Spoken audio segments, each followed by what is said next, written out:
and I'd like to reply and respond.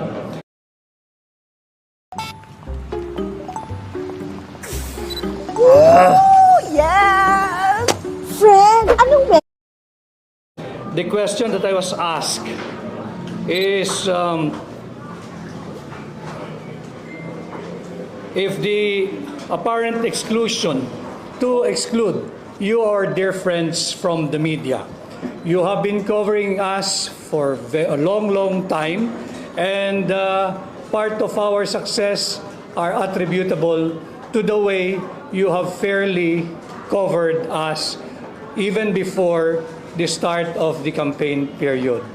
At ang tanging kadahilanan lamang kung bakit nagpaunlak si President-elect Bongbong Marcos ng panayam kaninang umaga sa Net25, SMNI at GMA7 sapagkat ito yung commitment na ibinigay ng aming media team nung kampanya dito sa tatlong network na agad nang nagpasabi na kung sakasakali hong mananalo si then candidate Bongbong Marcos, maaari ho ba kaming mapagbigyan ng one-on-one interview? And if you may have noticed, we did not do it ng one-on-one.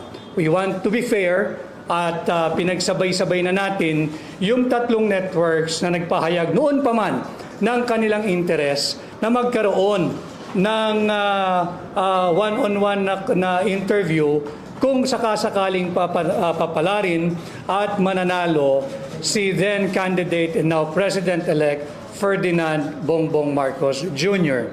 It doesn't mean we intend or have intended to exclude anyone. No. In fact, I'd like to thank all of you for having covered us. And incidentally, this will be my last briefing as the spokesperson of President-elect Bongbong Marcos. As you have known by now, I am now the Executive Secretary Designate of President-elect Ferdinand Bongbong Marcos Jr. And I would like to take this opportunity to thank all of you, our dear friends from the media. Thank you for all the tough and not so tough questions. And I beg your understanding and probably extend my apologies to some whom may have not appreciated the way we have responded in the past. But again, moving forward, maraming salamat at tayo'y nagkakikilala at for the time that you have covered us. And at this juncture, I would like to officially and formally introduce to you our Press Secretary Designate, Attorney Trixie Cruz Angeles, whom you will be dealing with for all the briefings that we may have starting today and in the future. So maraming salamat at magkikita-kita pa naman tayo, and I hope you'll extend the same support that you have extended to me, to our Press Secretary Designate, Attorney Trixie Cruz Angeles. Thank you very much at magandang hapon sa inyong lahat.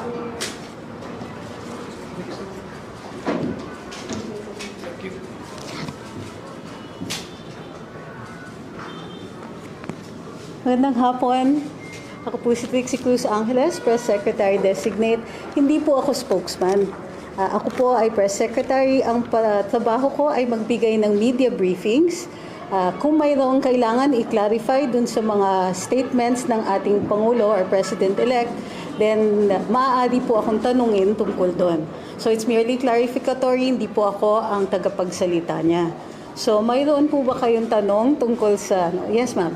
Attorney Trixie, hello po, good afternoon. I'm Lian from Rappler. Yes, Miss Lian. I'm sure you know by now, Yes. yung mga old tweets niyo po nag-resurface about Yes, of course. some of the Marcoses. Ano po ba, nagbago po ba ang isip niyo? Have you talked to it about President? Actually, we've talked about it. As you know, I'm a blogger, and we have talked about it extensively on the blog. As you know, we have conducted, in fact, several lives about it, and I've told my story about how and when I changed my mind about it. So that's it. It's pretty much it. I'm sure you can see them. You changed your mind about Yes, of course. Aren't people entitled to change their minds? I think we are, di ba? I think that evolution is a natural thing, even among our consciousness. But really, yes, yes, ma'am. Ano po, from Jennings Online. Ma'am, napanood po yung interview ni PBBM earlier. Yes, ma'am. Nasabi po niya yung kalimutan na lang yung nakaraan when it comes to corruption. Gusto lang po namin ma-clarify kung at ma-expound kung paano po kalimutan yung past. Ibig sabihin po ba nun yung mga pending cases sa BOC, sa BIR? Alam naman po natin No, na ma'am. ano No. yung investigasyon. Pending cases will continue, of course, because they're pending cases. I think the approach, as he had expounded in previous interviews, is simply to not to concentrate too much on fault finding, but rather or on the sins of the past, because in his words, and I quote, "Ako na ang namamahala ngayon. Kung dati hindi ako, ang nananagot yung iba." So that's the extent of what he says. I cannot expound more on that. We will probably require a more Always losing coins? Fake. No jackpot in 10 spins? Fake. Having to pay to get jackpots? Fake slots. Fake slots. They're all fake slots. If you have experienced any of the above, delete those slots now.